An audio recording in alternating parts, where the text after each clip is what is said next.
Okay mga kaputingking, may gagawin tayo ngayon, grinder. Tingnan muna natin sa ating light tester kung buo ba ang grinder. Tapos switch natin. Ayun, umilaw. Ibig sabihin buo ang ating grinder. Okay, saksak na natin sa outlet. Tapos paanda rin natin.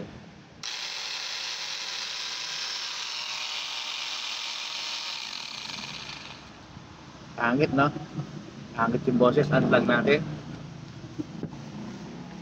Ang unang-unang ginagawa ko dito pag kinakalag ko ang grinder, unang kinakalag ko yung sa likod muna.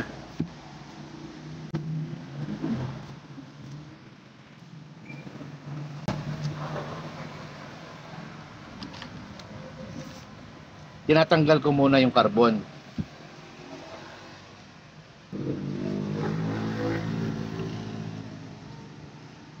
Kasi kailangan muna tanggalin muna yung carbon para mamaya pag tinanggal natin yung armadura niya, pag binalik natin, walang nakaharang na carbon sa loob. Kasi pag hindi natin tinanggal to, tapos tinanggal lang natin yung armadura, itong carbon papasok sa loob. Pag ipapasok mo na yung armadura, nakaharang na ang carbon. Kaya una ko muna tinatanggal yung dalawang carbon, tapos tatanggal na ako dito. Tatanggalin ko na yung mga screw. Tanggalin muna natin yung apat na screw. Tingnan natin kung ano yung nangyari sa loob, no? Bakit magaspang yung under niya? Pangit yung under niya.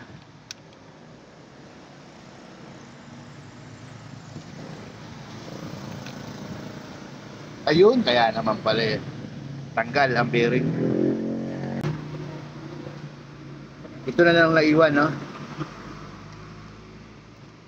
Yung kabiyak nito nasa loob. Ayun, no? Ayun ang mga bulitas.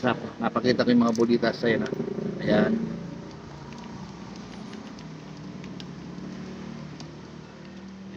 Ilan na lang ang bulitas.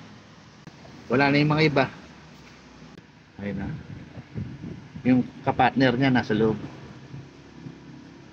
Ngayon meron akong ginawang ano dito, tools. Yung kabiyak nito, meron akong ginawang tools dito. Ganito. Ayan o. Letter L. Susukitin natin yung naiwan sa loob.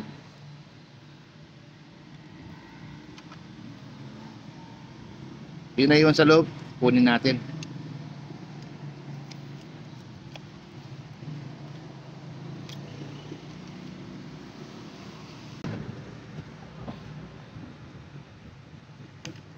Dahan-dahan lang ang pag-ano, no? Kasi baka magasgas natin tong coil.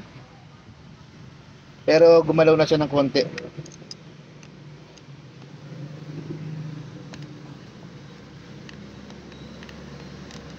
Ang nangyari dito kasi mga puting-ting, so sobrang init nung sobrang init dahil nakalag na, no? Sobrang init, lumambot yung lalagyan ng bearing, yung housing. Tapos nung lumamig, ang nangyari, kumapit ng gusto yung housing na plastic doon sa kapartner ng bearing. Kaya ngayon, medyo hirap tayo matanggal yung kapartner ng bearing kasi kinagat na ng plastic na housing yung bearing na kabiyak.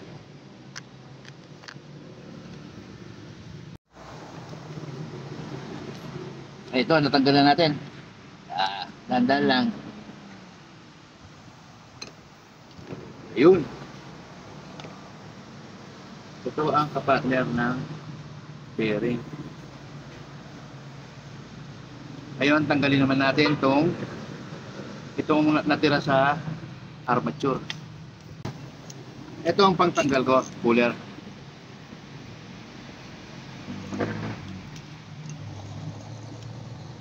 Ipitin lang natin yung natira.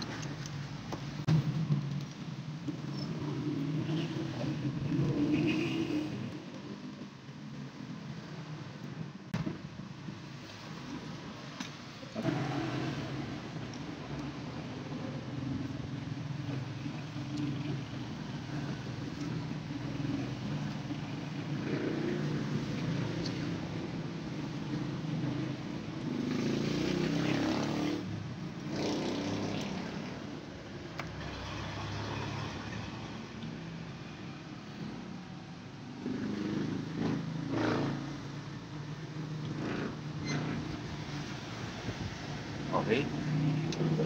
Tapos tanggalin na natin.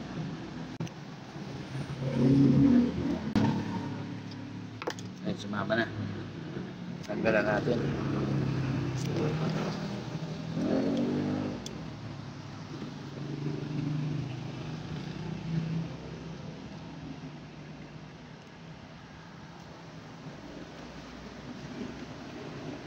Ayan.